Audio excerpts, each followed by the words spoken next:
Austatud kolleegid, need, kes vaatavad ja kuulavad mind siin auditooriumis ja need, kes on arvuti taga, me jätkame kõnelusi tsivilisatsioonist.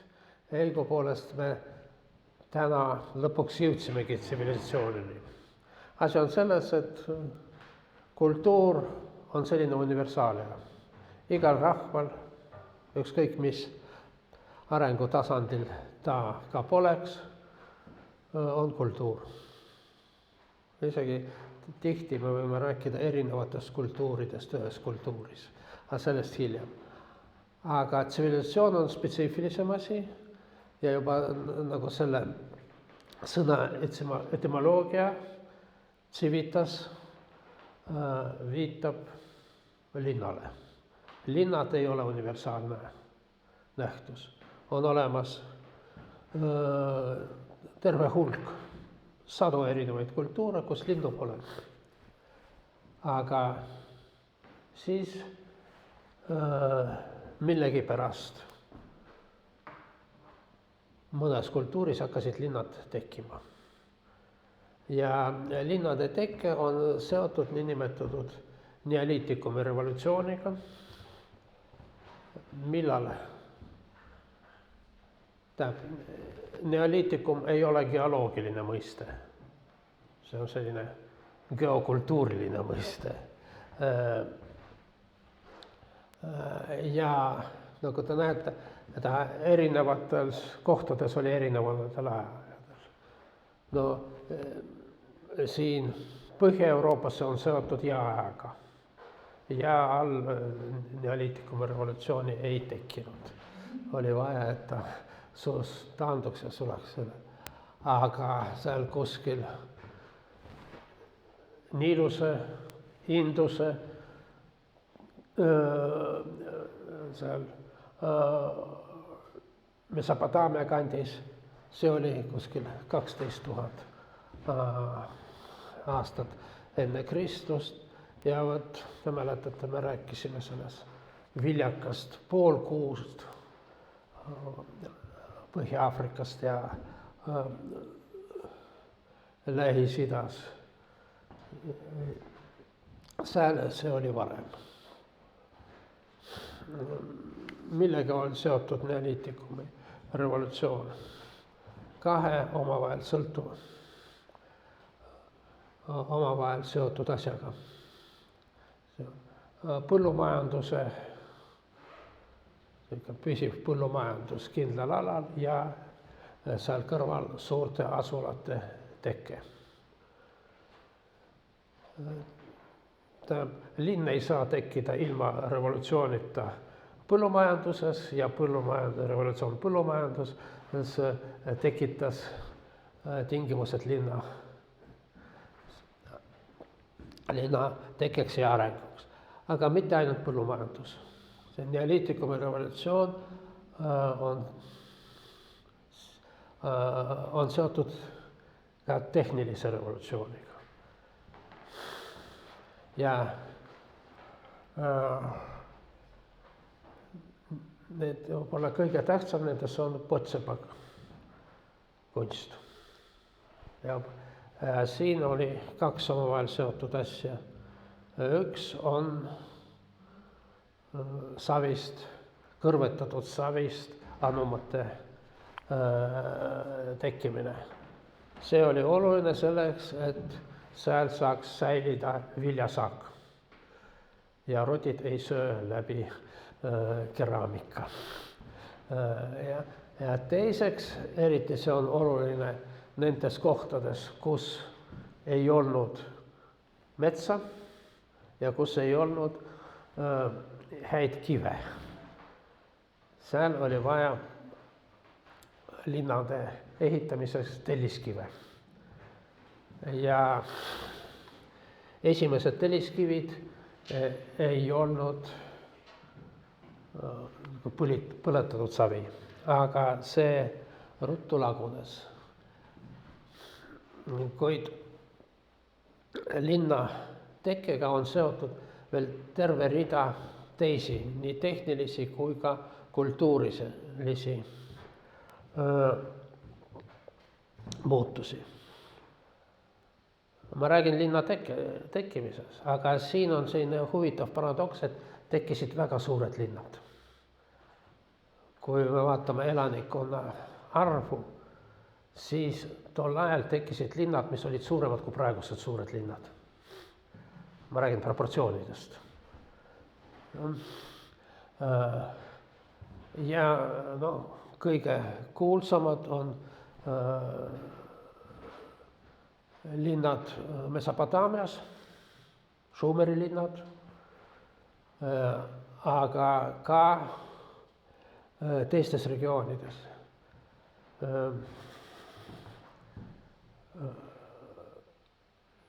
On suuri selliseid megapoliseid tekkinud ka Aafrikas ja mitte Egiptuses, aga seal kuskil Nigeeria kandis.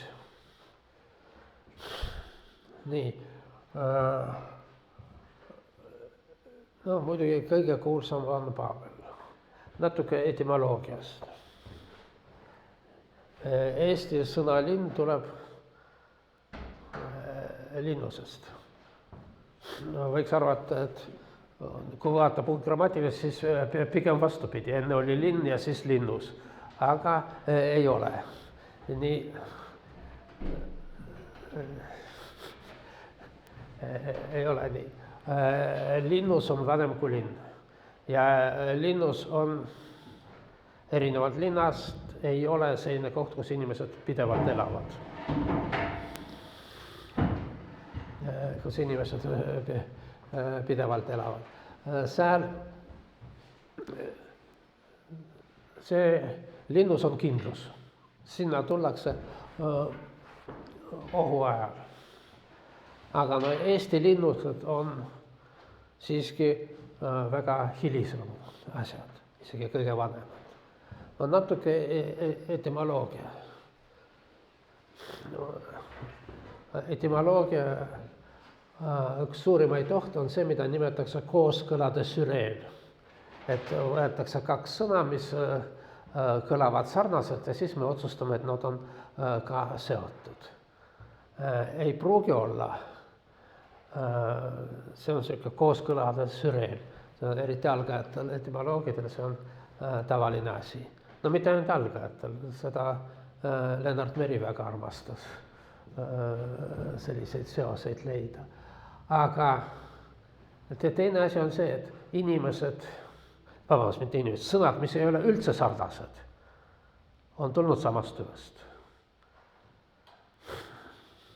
No kui me rääkisime Lennart Merest, siis tema üks väide oli, et inglise boy on tulnud eesti sõnast poiss. Ja, või vähemalt nad on sarnased. Aga ei ole. Inglise sõna boy ei tulnud eesti sõnast poiss. Lähim sugulane, etümoloogiline sugulane inglise sõnale boy on saksa sõna bube, mis ei kõla üldse poisi moodi. Või peaaegu üldse. Nii ka siin, kes ütleks, et inglise yard või see ladina hortus, hortus veel, ütleme inglise yard ja vene gorod on samast allikast tulnud. See on Inda-Euroopa hort või hortos, avesta keeles kõrda, mis tähendab aeda või aed, mis on tähenduses müür. Ja sanskriidis on maja. Aga ladina keeles hortus, vana Skandinaavia keeles gard, islandi keeles on teistmoodi hääldatakse, aga ortograafiliselt sama. Gord on taani, norra ja rootsi keeles. Tähendused natuke varieeruvad, aga ajaga piirdatud ala. See on huvitav, et inglise garden ja inglise guard tulevad samast Indoeuroopa. No, vaatame, et see linnus, siis see, mis piirab ja see, kes valvab seda. Ja? Aga no vot, ma ütlesin, et see inglise yard ka siit.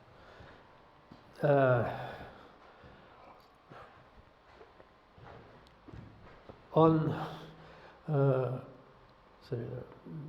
juba ütleme, üle sajandi kestnud vaidlus Ukraina ja Vene ajaloolaste vahel, et mis oli siis see riik, mis on sellel alal, mis on Ukraina praegu. Ja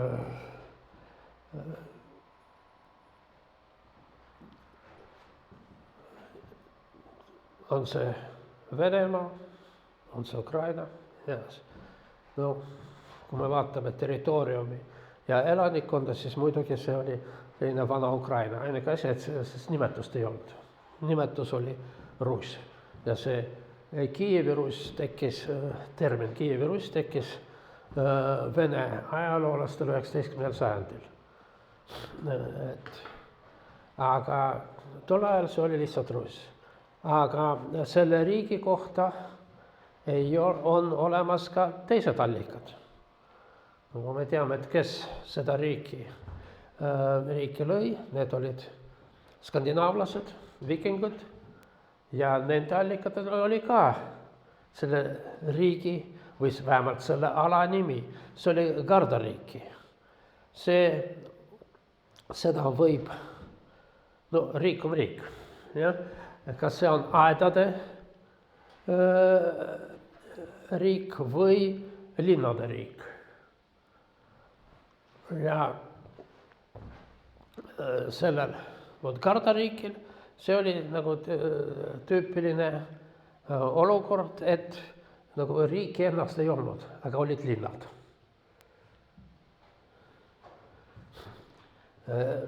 Sellist riiki nagu Kiievi Venemaa või ma ei tea, ükskõik kuidas me seda nimetame, lihtsalt ei olnud. See ei olnud riik, olid linnad. Ja see ala oli siis Gardariiki, linnade ala. Ja selline olukord ei ole spetsiifiline Kiievi Venemaa jaoks, see oli igal pool. Nii, seda loetakse kõige vanemaks linnaks.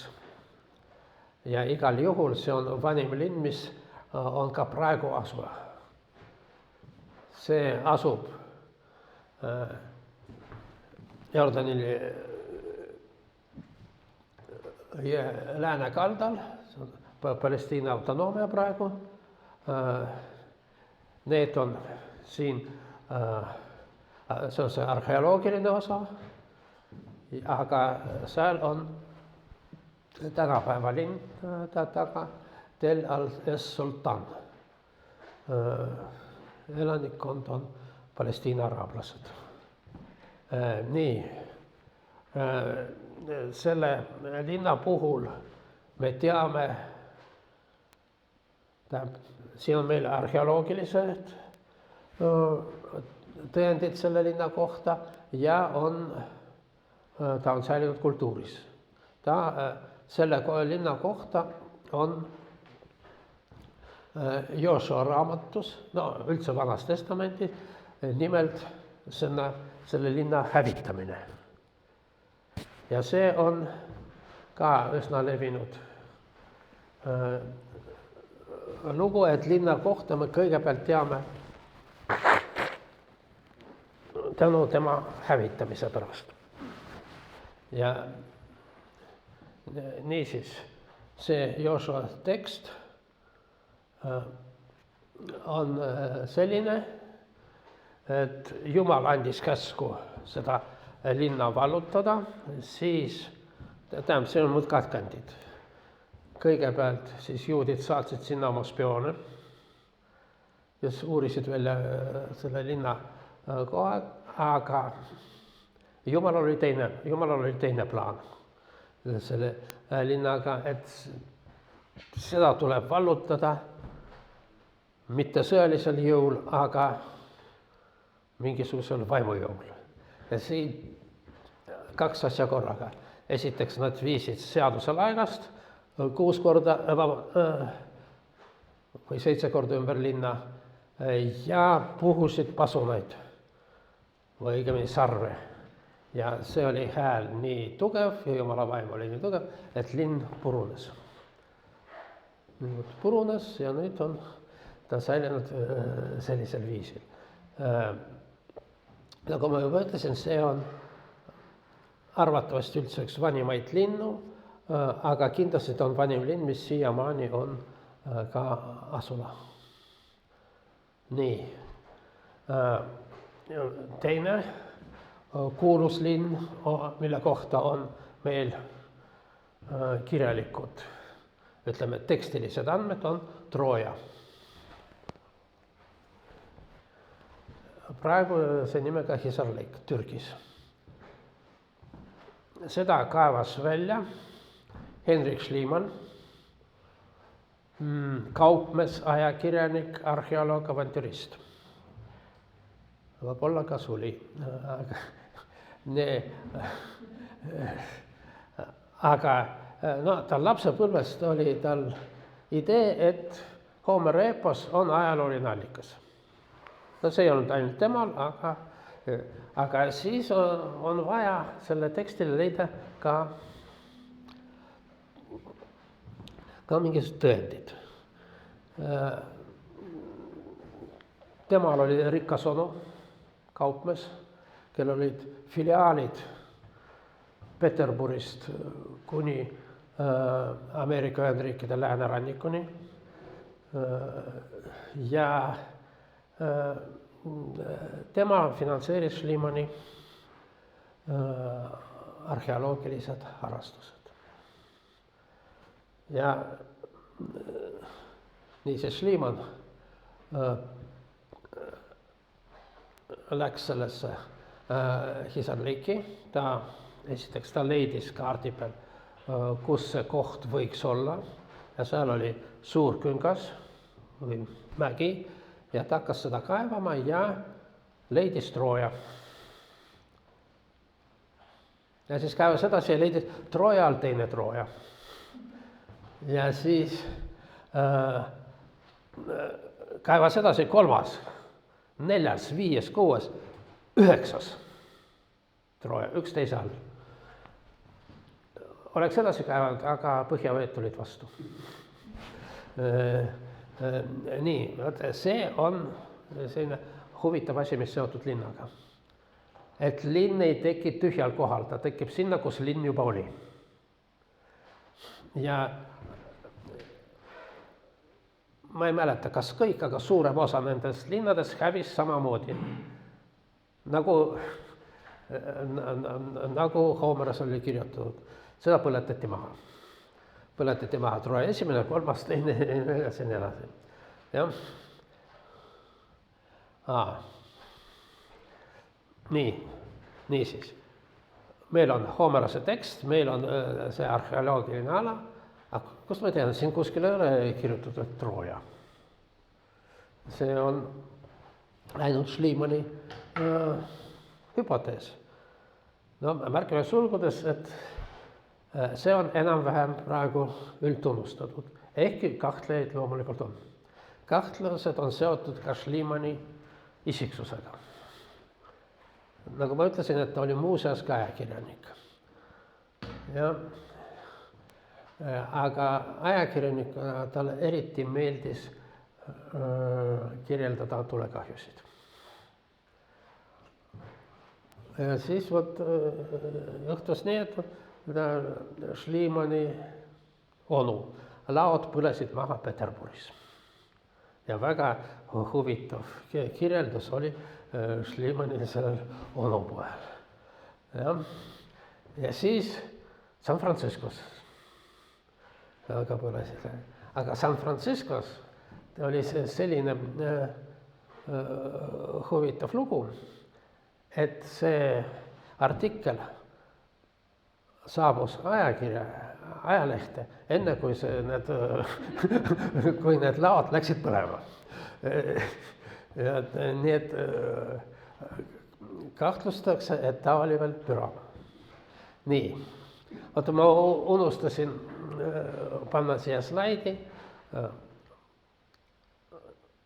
Trooja kuningas oli Priamos. Priamose naise ehted. Ta oli leitud seal, kui taga. Leiti neid niimoodi, et Schliemann andis töölistele vaba päeva. Aga ise kaevas seal edasi. Ja leidis. Väga ilusad kaunistused. Hõbedas ja on olemas, kui te vaatate seal Wikipedias või kuskil pilti, Schliemanni naine baseerib nende. Skeptikud ütlevad, et üsna sarnaseid asju sai seal naaberlinna turult osta. Aga no, ma ei tea. Keegi, on suured kahtlused, aga no, tõestada ei saa ühtega teist. Aga te teate, ja Schliemann ei üksnes Trooja. Tema avastas selle Mykene kultuuri, kaevas seal ja muuseas leitis seal Agamemnosse kuldse maski. Aga seda Agamemnosse kuldse maski, sellist asja ei saa kuskilt turult osta. See on igal juhul. Vot see Schliemann suur küsimärk. Oli ta geenius, oli suli või oli mõlemad. Aga tol aja arheoloogidel oli üldse selline,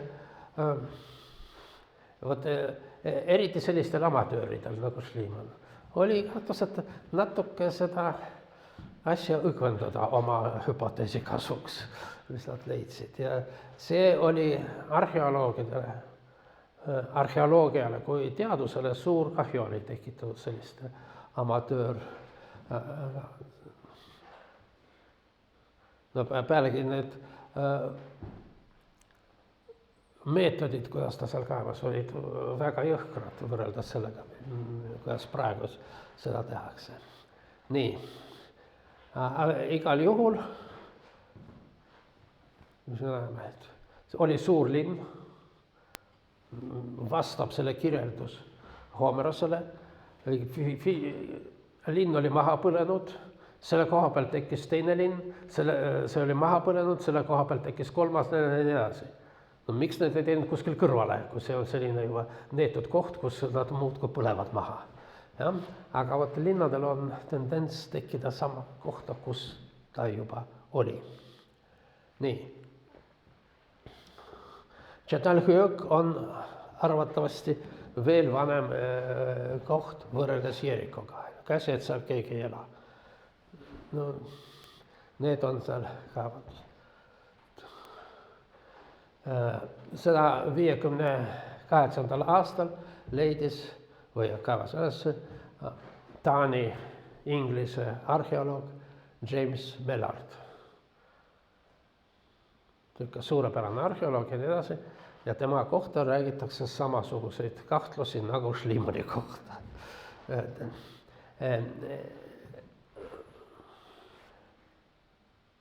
No, see on see vahe, et see oli koht, mille kohta ei olnud mingisuguseid andmeid. Lihtsalt leidis. Nii, seal elamutüüp on teistsugune. Elamu on maal. See on siin see maa tasa. No.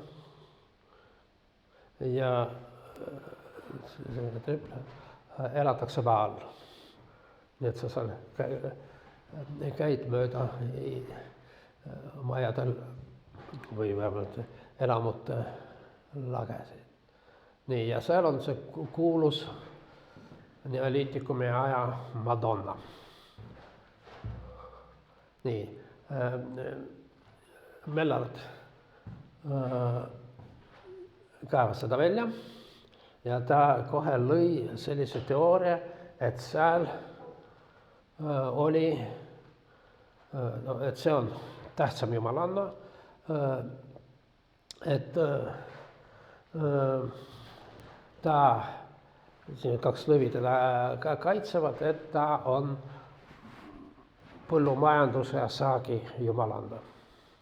No mingid andmed selle kohta ei ole. Ja ta rekonstrueeris selle kultuuri, selle, ütleme, tsivilisatsiooni kultuuri või religiooni, et seal kummardati emamaad, kes on see, kultuur oli patriarhaalne ja nii edasi.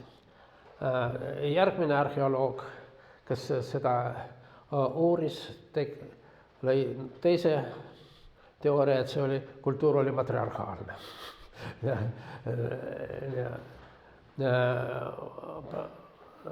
Mida tegid nad mõlemad? Nad puhastasid seda stseeni. Selges, et arvatavasti see ei olnud üldse kummardumise objekt, aga pigem selline dekoratiivne asi. Ja need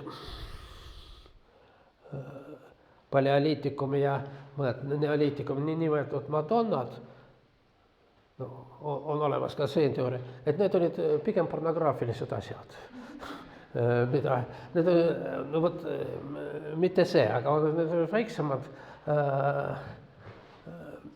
mitte see, aga väiksemad sellised naise kujud, kus nägu ei ole üldse tähtis, aga need sootunnused on rõhutatud suured.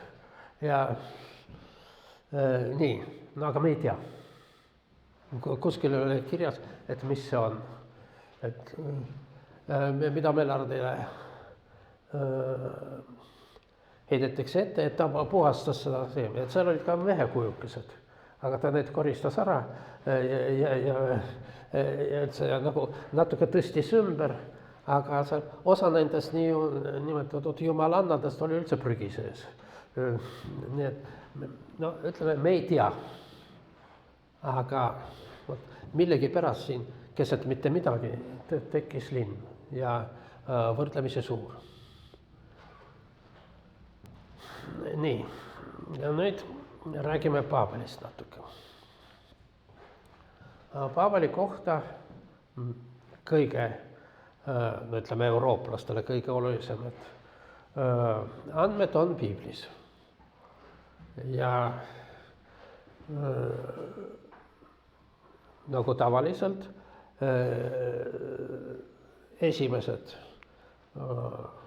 esimene informatsioon on seotud mitte linna ehitamisega ega seal purustamisega. Niisiis, see on see Moosese esimeses raamatus Paabeli torni lugu. Oli, niisiis mäletame, Jumal lõi inimese, siis lõi talle naise, siis neil tekkisid, sündist 2 last. Esimene oli Kain, mis tähendab oodatud. Ja teine oli Aabel. Umbes nagu, vot see prints Harry kirjutas oma autobiograafia või sellise raamatu nagu Tagavara ja Spare. See Aabel tähendab umbes sama.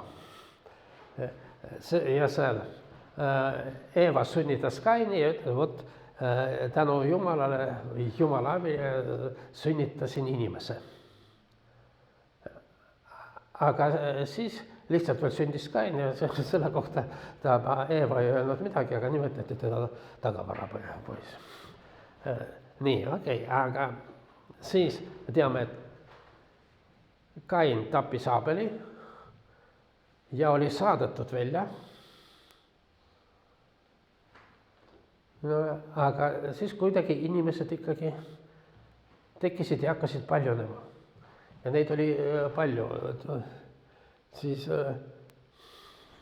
vahepeal oli neid nii palju, et tuli uputus teha, et seda demograafilist kriisi parandada. Nii, aga vot igal juhul kõik inimesed tulevad ühest allikast ja neil on üks keel. Loomulikult, kust neil teine keel võiks tulla. Ja neid on palju ja siis nad arvasid, et teeks oma nime kuulsaks. Ja selleks ehitame linni ja torn, et tipp oleks taeval, et niimoodi teeme endale nime. See on huvitav, et oli rahvas, aga nime tal ei ole. Aadam andis nime kõikidele asjadele, aga linna siis ei olnud. Niisiis oli linn, millel pole linn no name. Aga siis nad mis meil oli? Neil oli kaevandus juba olemas. Ja? Nad Savis tegid tellised ja ehitavad torni taevani. Ta taevas on Jumal. Nii, nad üsna juba kõrgele ehitasid, aga siis Jehova ei saa aru, mis nad seal alla sevivad, ta tuli alla vaatama. Nii et siin nagu taevani oli veel tükk maad neil. Aga vaatas, mis need inimlapsed teevad ja ütles, rahvas on üks ja neil on kõigil üks keel. Ja see on nende tegude algus. Mis ta teeb? Ajab keeled segamini. Kusjuures see episood, Paabeli torn, esimeses Moosese raamatus, on täiesti ebaloogilises kohas. Seal ta räägib patriarhidest, üks patriarh elas nii palju, teine nii palju ja nii edasi, siis Paabeli torn, siis jälle patriarhid. See on kuskilt mujalt ja arvatavasti hilisem teksti osa sinna pandud. Nii. Ja nagu tekkisid keeled, erinevad keeled, nii tekkisid erinevad rahvad ja nende üksmeel kadus ja nad läksid üle, olid pillutatud üle maailma. Aga nime nad ikkagi said. Ja nime sai Paabel, mis tähendab, et see koht, kus on keeled läinud segamini. Üldiselt see Paabeli etymoloogia seda ei ütle, aga piiblis on nii öeldud. Nii et seepärast pani selle nimeks Paabel, sest Jehova segas kogu maailma keele ja pillutas rahvad läheb. Nii, niisiis keeled ja rahvad on Jumala karistus inimestele. Nii, aga Paabel on sündinud ja seal on torn. Nii.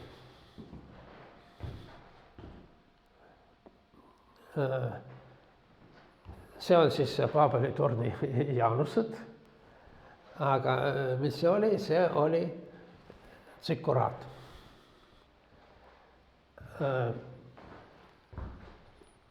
Arvatakse, et kogu selle Paabeli torni lugu on seotud juba sellega, kuidas on tekkinud pärast seda, kui juudid olid Egiptusest väljunud. Ja Egiptuses nad nägid, millised on püramiidid. Püramiidiga olulised. Aga Paabeli püramiidid olid teistsugused. Tippu ei olnud. See Paabeli sikuraadid on midagi muud kui Egiptuse püramiidid. Egiptuse püramiidid on hauad, aga need on templid. Nii, ja ta on tõesti väga suur.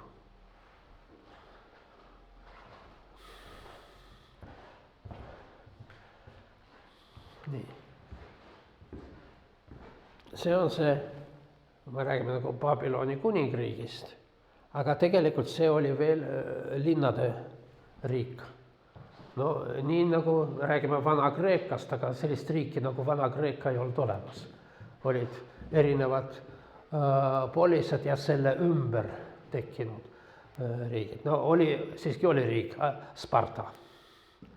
Ja, aga vot see kogu Kreeka antiigi aja vastuseis Sparta versus Ateena oli 2 tsivilisatsiooni tüüpi.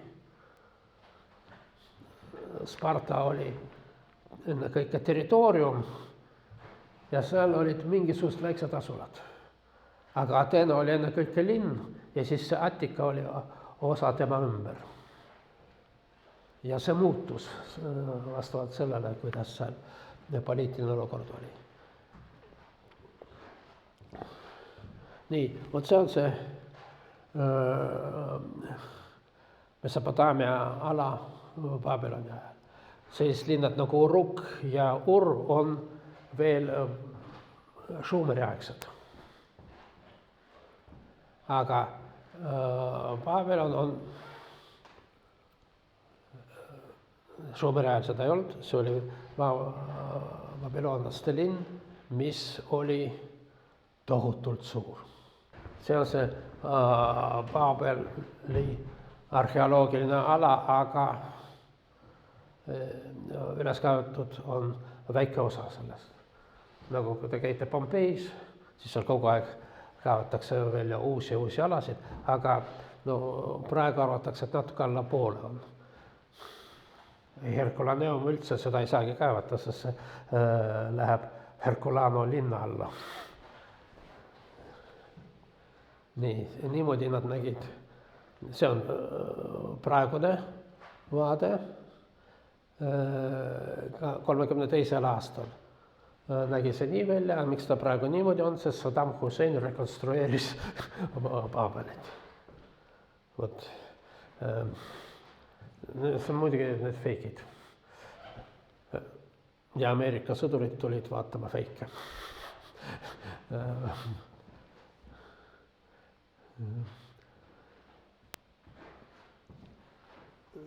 Lihtsalt natuke statistikat.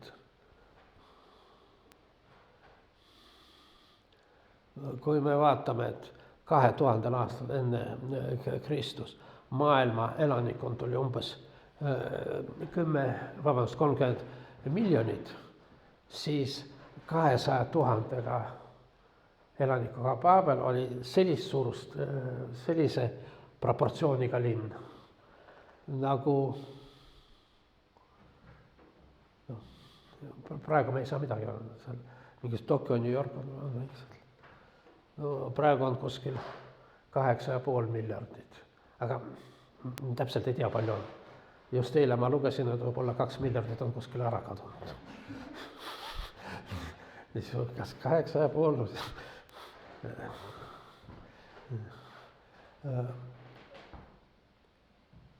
Nii, vot see on see Zikuraat niimoodi. Me rääkisime meie teises vestluses kultuuri horisontaalsest dimensioonist ja jumalad elavad seal metsas või kõrbes, aga vot sääl. Siis möödunud kord me rääkisime ilmapuust. See kultuuris tekkis vertikaalne dimensioon ja selgus, et jumalad ei ela sääl, aga elavad sääl. Mäe tipul, puu otsas, nii edasi. Ja siis linnades tekkisid sellised ilmapuu imitatsioonid. Mida kõrgemal seda jumalale läheb. Selles mõttes see Babeli torni lugu on, tal on psühholoogilised alused. See on siis, niimoodi rekonstrueeritakse praegu Marduki templit. Marduk oli ülimjumal. Jällegi. Me kujutaksime ette mastaabid. See alumine korrus on säilinud. Inimeste kujud siin. See on tohutult suur. võib olla suuremad kui Egiptuse püramiidid. Nii, nüüd ma rääkisin Marduk, vot lõpuks on oluline siis teda tutvustada. Tähendab, Marduk on see väiksem. Aga see siin on Jumal enne, vabandust, Marduk, Hammurapi. Hammurapi on see esimene kuningas, kelle kohta meil on kindlad andmed. Ja siis see siin on Jumal. Enne arvati, et see on ülem Jumal Marduk. Praegu rohkem kallutakse, et see on Shamash. Mida ta annab? Ta annab Mardukile seadusi. Nii. Ja see on väga oluline erinevus.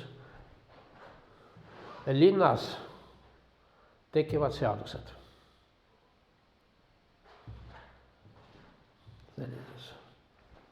Arhaalistes kultuurides on normid, traditsioonid ja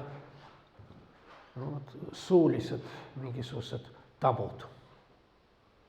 Aga need ei ole seadused. Kes rikub tabu, ta rikub mingisugust jumalikku korda.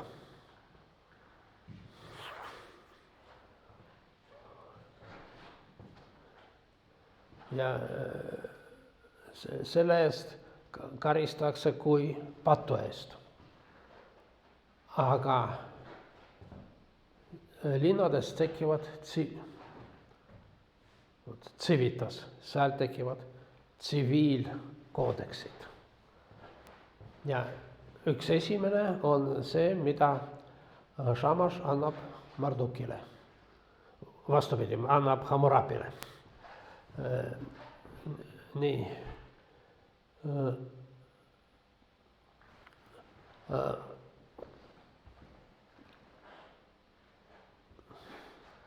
See on huvitav veel praegu, et Hammurapi oli arst. No, praegust terminoloogiat, ta oli ravitseja. Aga ravitseja oli pigem tiitel, kui ta reaalselt ravitses.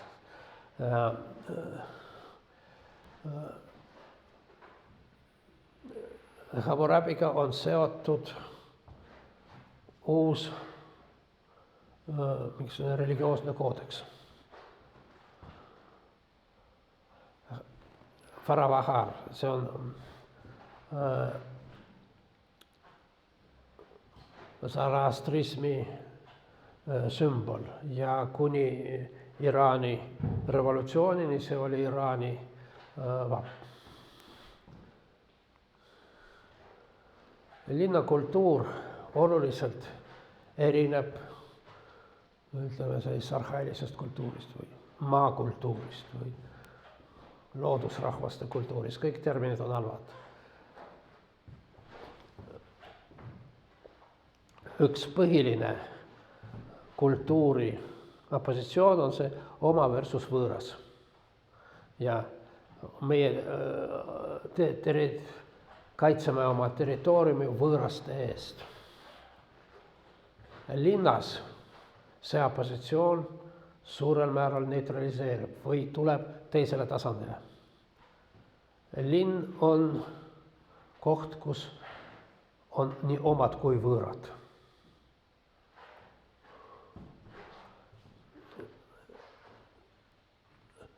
See on sellega on seotud ka linna asukoht.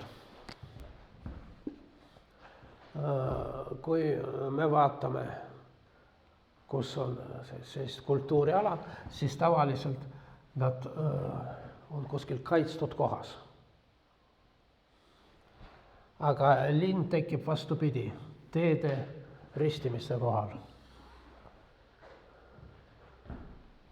Ja veel parem, kui seal oleks nii sellised teed mandrisisesed kui mere ääres või ka jõe ääres. Meri ja jõgi on head kohad, kus mererand ja jõgi on head kohad, kuhu linnad ehitatakse ja linna, ütleme, ideoloogia on selles mõttes vastupidne arhailisele kultuurile. Ta on avatud ja suletud korraga. Ta kaitseb ennast müüridega, aga ta on avatud teistele. See on kaubandusteed enne kõike. Ja linnas on võõrad. Teine aspekt, sellest me räägime, ma ei tea, kas tänaval jõuame. Siin see meie ala ennast eristab väga selgelt sellest jumalate alast, mis on hiljem hakati nimetama loodus. Linnas tekib loodust, linnas tehakse mingisugused looduslikud kohad. Linnas kindlasti peab olema park. Ja ütleme, kui me räägime sellist linnadest nagu megapolisest nagu Pavela, siis seal peab olema ka loomaaed. Loomaaed on üldse, praegu rohelised nende loomaaedade vastu võitlevad, et see on loomade suhtes halb koht, aga tolle oli vastupidine, et see võõras tuleb omaks. Loodus tuleb linna sisse. Parkide ja aedade ja loomaaedadena. Ja järgmine aspekt, millest me veel täna või järgmine kord räägime, linn on inimene. Linn on antropomorfne. Nii. Linn on antropomorfne ja muuseas see selgab selles, et linn võib surra. Ja teda tapetakse. Teda tapetakse ja nagu ma juba rääkisin, et väga paljude linnade kohta me teame ennekõike tänu sellele, et neid hävitati. Aga on veel selline spetsiifiline asi, et linn ise esitab nutulaulu oma hävitamise pärast. See on siin Käsu Hans või Hans Käss teises variandis. See on esimene eestikeelne luuletus, keda lõi eestlane ja me teame autorit. Muidugi seal rahvalaulud on vanemad, aga need on anonüümsed. Aga see on esimene eestlase pool kirja pandud eestikeelne luuletus. Aga mina tegelane ei ole mina, Hans Käss, aga Tartu linn. Ja see on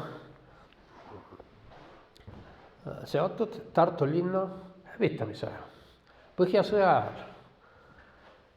Vürst Šeremetjev oli väga solvanud Rootsi garnisooni peale Tartu linnas, mis ei andnud alla. No siis ta vallutas linna, tappis kõik rootslased ära ja pagendas kõik linnaelanikud, nende hulgas olid kindlasti ka eestlased, pagendati neid kuskile Valge mere äärde, kus nad kadusid jäljetult. See oli esimene eestlaste massiline tapmine, aga see oli esimene massiline küüditamine. Nii, ja ma vaene Tartu linn, mis minuga siin kõik tehti. Ja mis siin on, eesti keeles ei ole sugu, aga see Tartu linn on kindlasti neitsi. Tema ilus toore nägu, ja, mis temaga tehti. Ja nii, muidugi sellel tekstil on ka selged kirjanduslikud või religioossed allikad. See on Jeruusalemma hävitamine, see on Jeremiia nutulaul.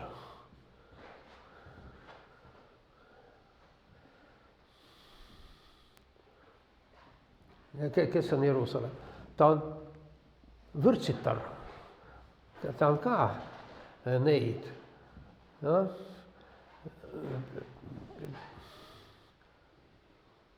pole tal ühtegi armastajat, see on neid siin.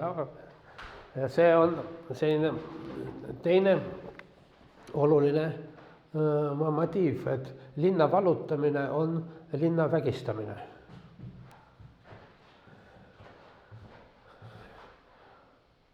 Kümmekond aastat tagasi, kui Iisraeli julgeolekujõud tungisid Ramallahi seal mingisuguse operatsiooni käigus, siis Ramallahi linnapea ütles, et linn on vägistatud. Võõrad väed tungisid sisse. Ja, et see stereotüüp on väga vana ja väga püsiv ja levinud. Nii, oot, üks hetk.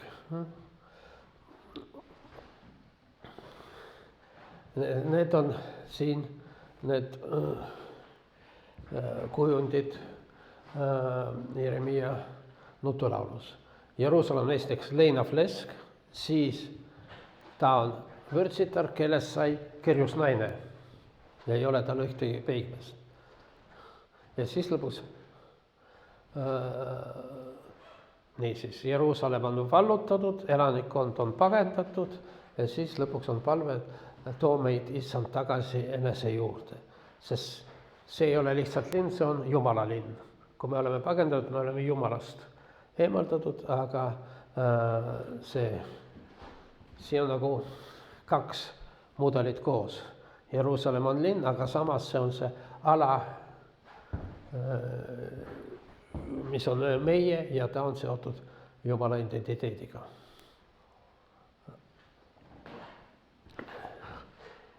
Veel ma tooks paralleeliks Edessa nutulaulu. See on natuke varem kui Tartu nutulaul, aga palju hiljem kui Jeremia. Need on ütleme, ristirüütlite riigid Pühal maal. No, kõige olulisem on Jeruusalemma kuningriik, siis Antiohia, no, need ristirüütlid nagu jagasid omavahel. Jeruusalemma esimeseks kuningaks sai Boduel. Nii, aga veel oli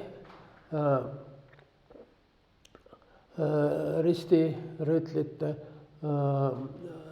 linn Edessa. No jällegi siin selle maa nimi on Edessa, sellepärast et linna nimi on Edessa.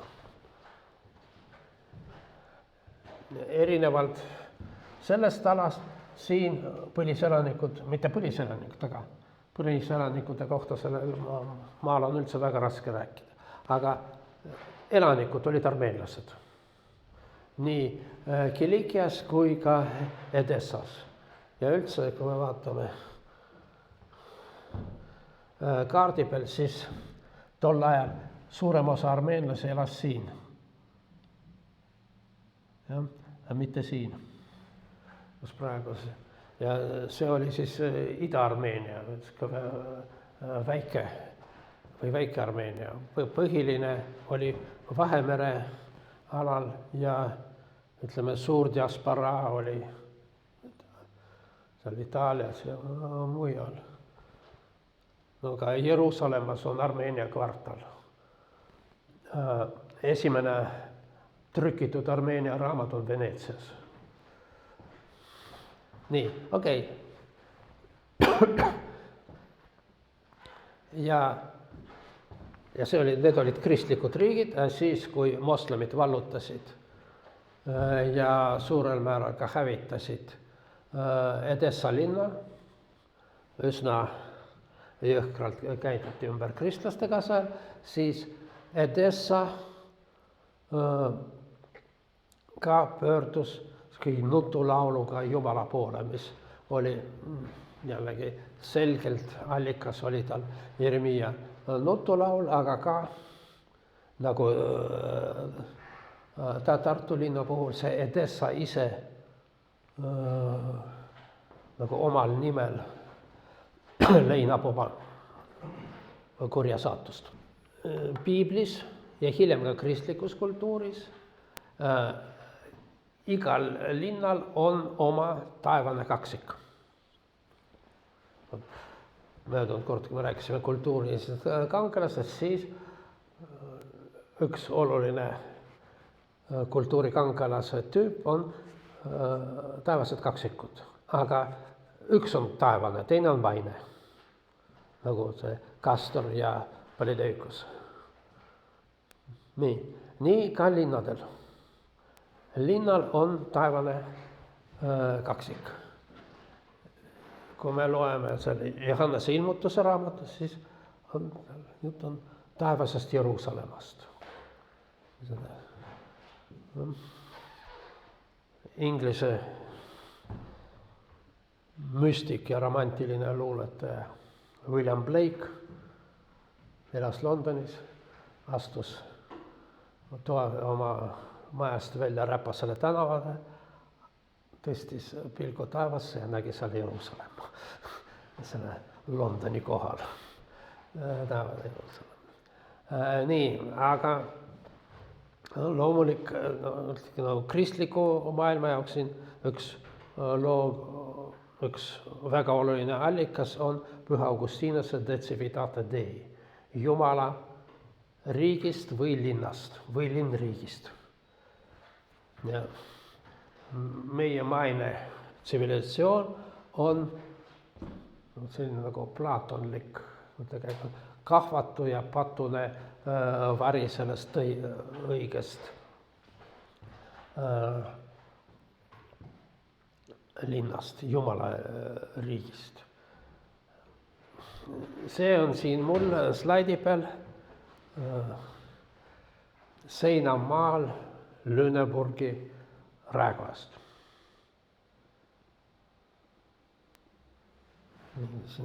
Näete, see on see lagitala ja sellepärast see pilt niimoodi. Need on mu enda tehtud, sellepärast halb kvaliteet. Lüneburg, nagu te teate, on Tartu sõsarlinn. Lüneburgi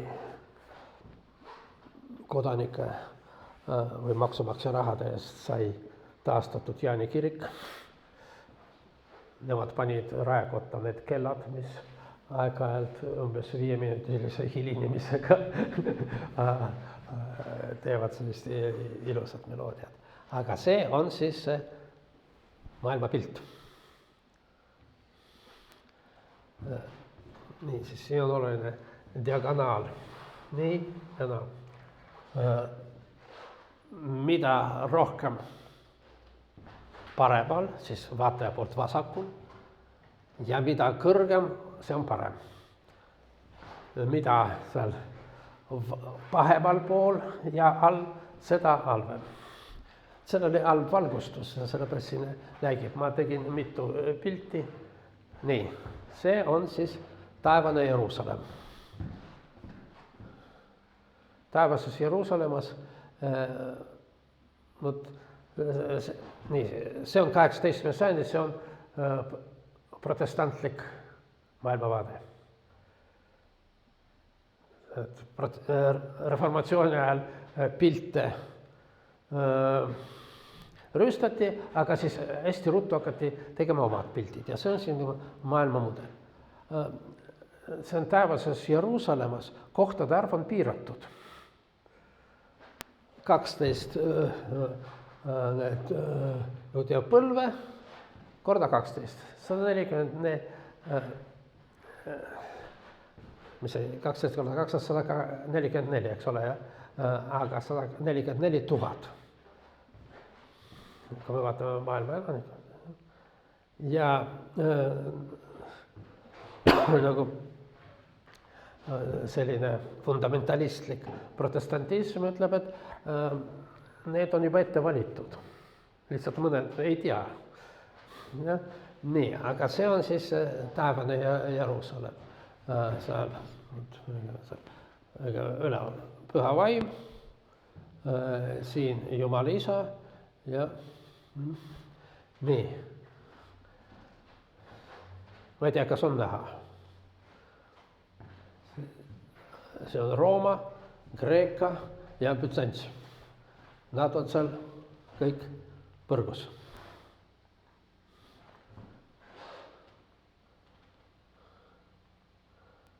Ja huvitav, et Germaania on ka põrgus.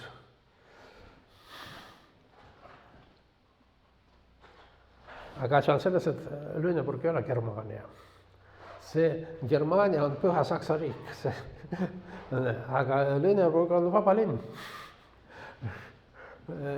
Ja arvatavasti neil on koht seal. Nii. Kui me loeme piiblit, siis üks kummaline koht on. Kes on need Sioni või Jeruusalemma tütred? Nende koht on hästi mitmes kohas. Siin on nagu Jumala ema. Neitsi Maarja on nagu Jeruusalemma tütred või Jeruusalemma tütar, kes on nagu Maarja moodi. Ja, aga asi on selles, et need Vana Testamendi tekstid on palju varem kirjutanud. Vana Testamendis tekib selline kaudne, aga samas ka selge opositsioon, vastandamine. Jeruusalemma puhtad tütred ja Paabeli hoor. Nii et siin Jeruusalemmas elavad sellised neitsilikud tütred, aga Paabelis elab õudne hoor. Kahju, et mul ei ole see Paabeli hoor siin näidata.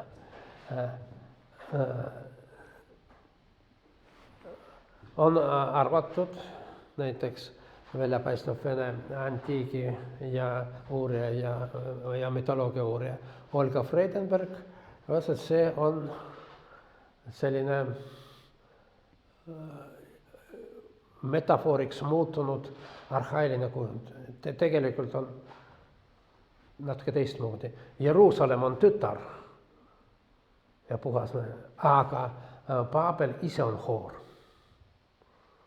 Seal, kus keeled läksid segamini. Ja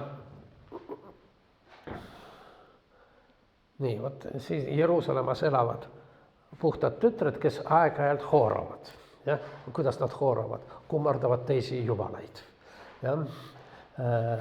Nii, aga ikkagi nad on puhtad tütred. Nii, küll, mis mul siin on? Jällegi segamini läinud.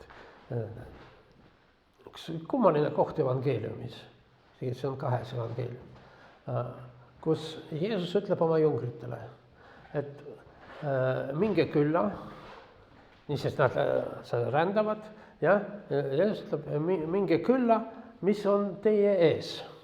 Nad ei tea, mis küla see on, ja tema ka ei ütle, mis küla see on, ta ütleb, see küla, mis on teie ees. Ja kohe te leiate kinni seotud ema eesli. No üldiselt, millal see ema eesel oli seotud? Kas igavesest ajast seal või eile see? Aga ta täpselt teab, et tulge leiate seal ema eesli ja sälu ta juures. See on oluline, et see sälu on meessoost tema juures. Pääske need valla ning tooge mulle. No sellega minge varastage sealt eeseli koos selle lapsega. Ja kui keegi hakkab nurima, siis vastage, issand vajab neid. Niisiis, kujutage ette seda külaelanikku, tulevad mingisugused tüübid, võtavad su eesli ja koos selle lapsega, et no mis te teete? Issandal on vaja. No siis okei. Issand vajab neid. Ja see on niimoodi sündinud ja läks täide nagu prohvetiga on öelda. Ütelge Sioni tütrele, näe, su kuningas tuleb tasane, istudes ema eesli seljas ja sälu seljas. Ta istub kahe eesli seljas, jah, seljas, kes on koormakandja, loomavars. Nii. Mis nad peavad seal Sionis leidma üles mingi tütre ja talle öelda? Ei. See on linn. Kuidas? See on see küla, see on linn. Ei, ütelge Sioni, ei, ta võtab eesli külast ja läheb sellesse Sionisse, Jeruusalemma. Ja Jeruusalemma, ta ütleb, et ütle Sioni tütrele, et näe, su kuningas tuleb, see ei ole see küla. Tuleb sulle tasane, istudes ema eesli seljas ja sälu seljas. Nii, ja niisiis nad lähevad ja tohutu rahva hulk laotas oma rõivad tee peale, teised raiusid oksipuudelt ja laotasid tee peale rahva hulgad, aga kes käisid Jeesuse ees järel hüüdsid, Hosianna Taaveti pojale, õnnistatud olgu see, kes tuleb issanda nimel, Hosianna kõrguses. Nii, mida ütleb Freidenberg? Siin on kajastab pulmarituaali. Niimoodi tervitati Peigmest Mõrsja majas, laotati tema ees riideid ja tema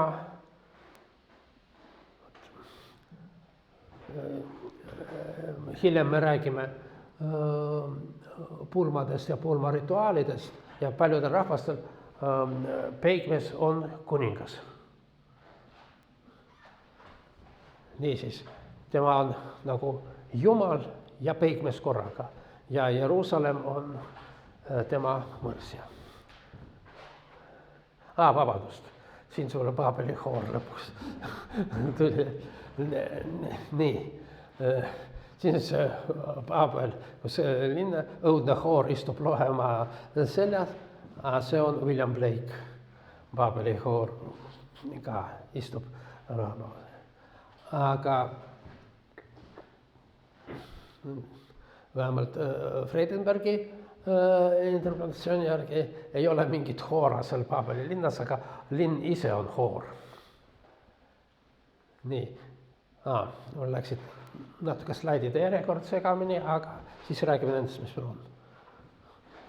Siis see on see Paabeli hoora autentne, see on jumalanna Ishtar.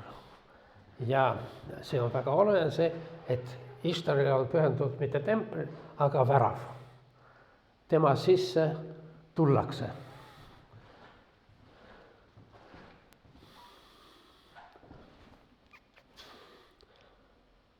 Okei, mul jälle läks järjekord natuke segamini, aga me veel tuleme selle Jeruusalemma tütarde juurde, aga räägime triumfikaarest. Triumfikaaret, see traditsioon tekkis Roomas. Me ei tea, kas tekkis Roomas, aga igatahes ta sai kuulsaks tänu Roomale. Ja triumfaatorile, tähendab võitjale, kes võitis mingit lahingut või sõda, siis talle korraldati triumf. Ja nagu te teate, Rooma sisse ei tohtinud sõjavägi tulla, siis need sõjavägi jäeti välja, aga triumfaator tuli ja tema auks püstitati see värav või ark. Igaühele eraldi. Jah, sellepärast, et see värav peab olema neitselik, kui see triumfaator sinna sisse läheb. Ja sellepärast Roomas on neid nii palju. Esimesed olid üldse puidust ja ajutised. Aga siis järjest läksid uhkemaks. Aga see näitab seda, et enam ei saadud aru, mille jaoks see on. Et see on lihtsalt, nagu iga triumfaator tuleb siin välja. Ei ole enam nagu Jeruusalemma puhas neitse, pigem nagu Paabeli hoor, igaüks tuleb sisse. See on siis Brandenburgi värav Berliinis. Vallutaja Napoleon tuleb loomulikult läbi triumfikaare. See on Septimus Severuse triumfikaart, ta on huvitav, et siin on nagu mitu kaart korraga. Nii, see on Vene vägede triumf Pariisis. See on Saksa väed Pariisis. Nagu kõik väed peavad läbima triumfikaare. Aga siin triumfikaar Peterburis enam ei tähenda üldse midagi. See ei ole linnavärav. See on siin kindralstaab oli, siin on siis talvepalee, see ei ole vallutamine, siit tulid väed paraadiks. No vot, see on üldse ainult, et igas pealinnas peab olema triumfikaar ja seal Pyongyangis ta on lihtsalt selline arhitektuuriline element. Nii. Nüüd tuleme tagasi, see oli ikka vahepala triumfikaartes. Selle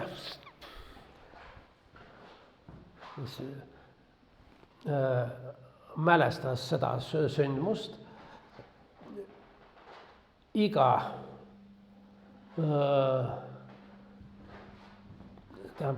enne iga ülestõusmist, kui on niinimetatud palmipüha, vene keeles ta turvapüha, oli nii, et tsaar astus Moskvasse. Riided on siia laotatud, palme seal Venemaal ei olnud ja vaatan hiljem. Nii, see on tsaar Peigmes, kes astub oma linna. See on patriarh. See on tsaar Aleksei Mihhail, see on patriarh Nikon. See on palmipüha. Nii.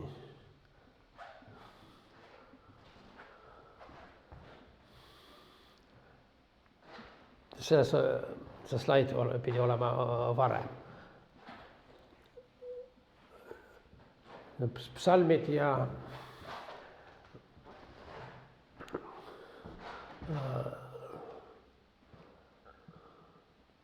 niisiis psalmi.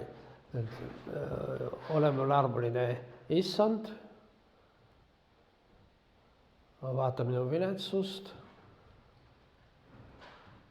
ja siis võt Sioni tütar väravast. Nii, et ei ole Sioni tütrat, aga üks tütar Sioni. Ja ta on väravas.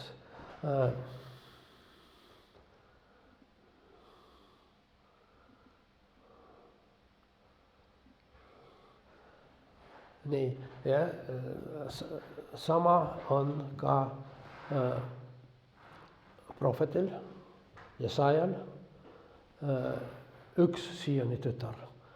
Jumal ütles Sioni tütrele. Selgub, et see on linn ja tema rahvas. Nii, see on jälle see, millest ma pidin varem rääkima selles, et linnas on võõrad.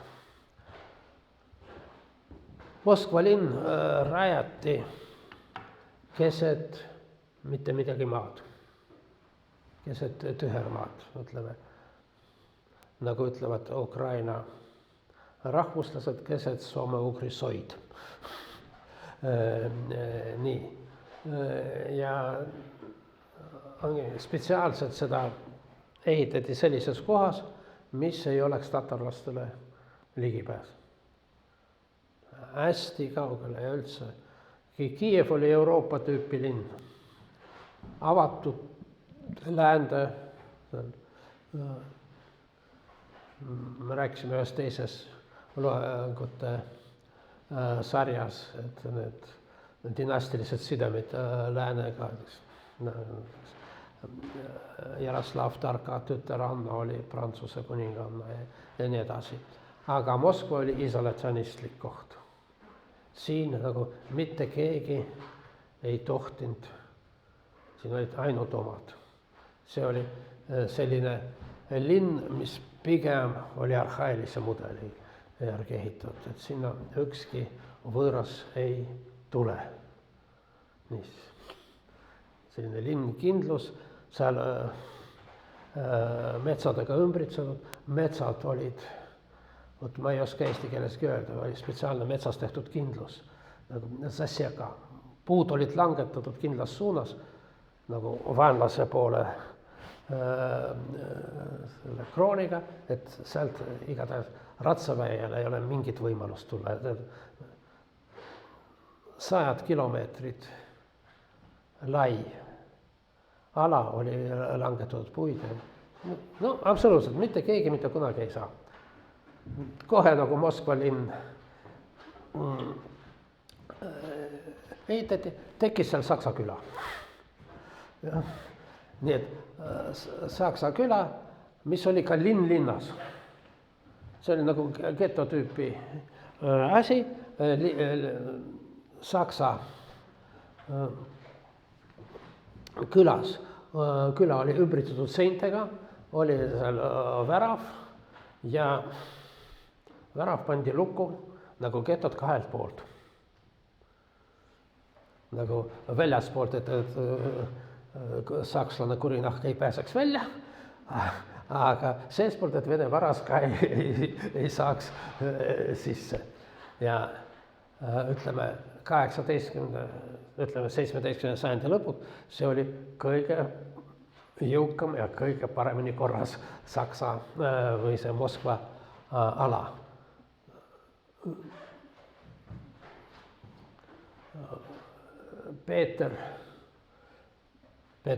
Pjotr Aleksejevitš ja tulevane tsaar jooksis alati sinna ja salaja selle linna ja sealt ta sai ideed lääne elukorralduse kohta. Aga Moskvas kohe tekkis ka tatari linn, ka tatari küla. Niisiis Moskva spetsiaalselt rajatud selleks, et tatarlased sinna ei pääseks ja Moskva sees on, olge lahke, tatari küla. Nii et linnas on alati omad võõrad. See Babel on selline koht, kus keeled läksid segamini ja seal elasid erinevad rahvad. Ja nii oli ka kõikidest teistest suurlinnadest. No, Roomast ei ole mõtet rääkidagi, aga isegi sellises linnades nagu Moskva tekkisid omad võõrad seal.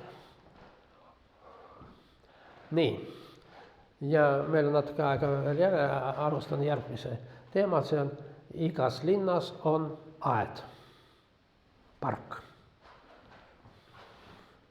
Ja see on üks oluline erinevus linna ja küla vahel.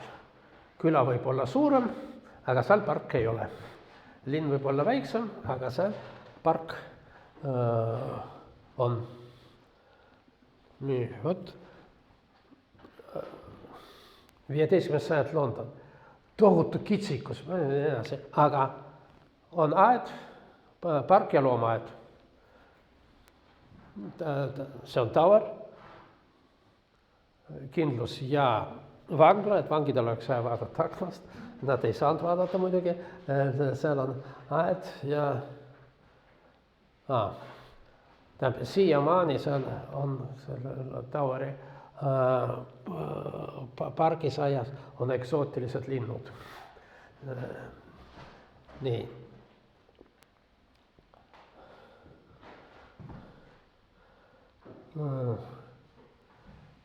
Nii, okei, kuskil mul need pargide tüübid on. Ja vot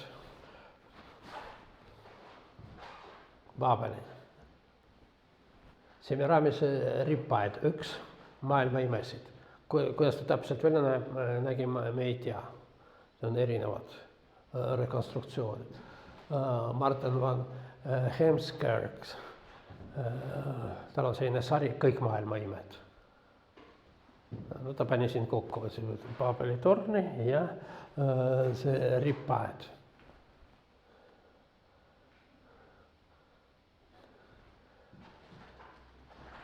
see on assüürlaste kujutis, enam-vähem samal ajal, aga kahjuks assüürlased hävitasid seda parki, aga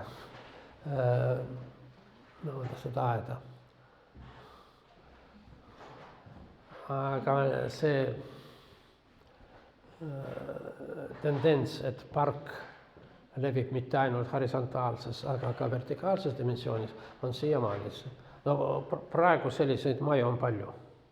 Siis lihtsalt see Trumpi tower oli üks esimesi, kus tekkis selline rippaed, aga no ma nägin Torontos paljudel sellist põlvelükkajatel katusel on aiad. Nii,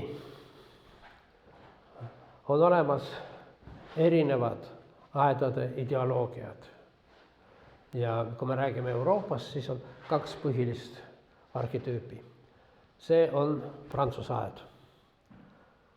Niisiis, aed või see park on looduse sissetoomine kultuurisse linna, aga vaadake, mis loodusega tehakse.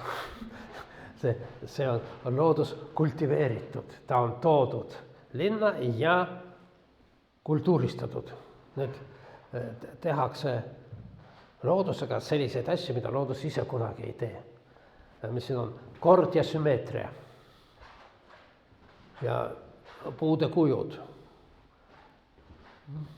Sest ilu ei ole see, mis on metsik. Ilu on see, mis on kultuuriline. Versailles. Purskkaevudes ma räägin üks teine kord.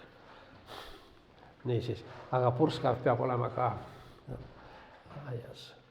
Nii, kuskil mul siin oli. Küll. Nii, lähme edasi. Purskkaevudest räägime edasi. Ja nii.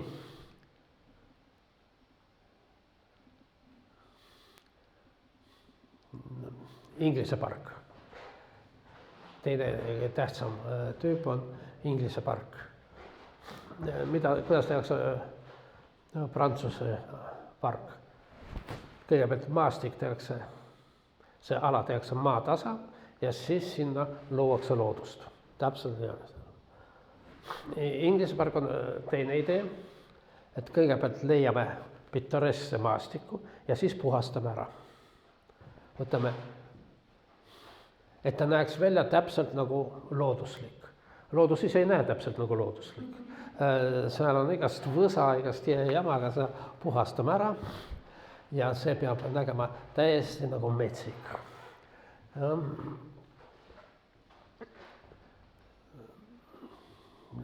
Kindlasti peab olema vesi, siin ehitakse mingi vanaaegne sild, Tartu Toomemäel on Parroti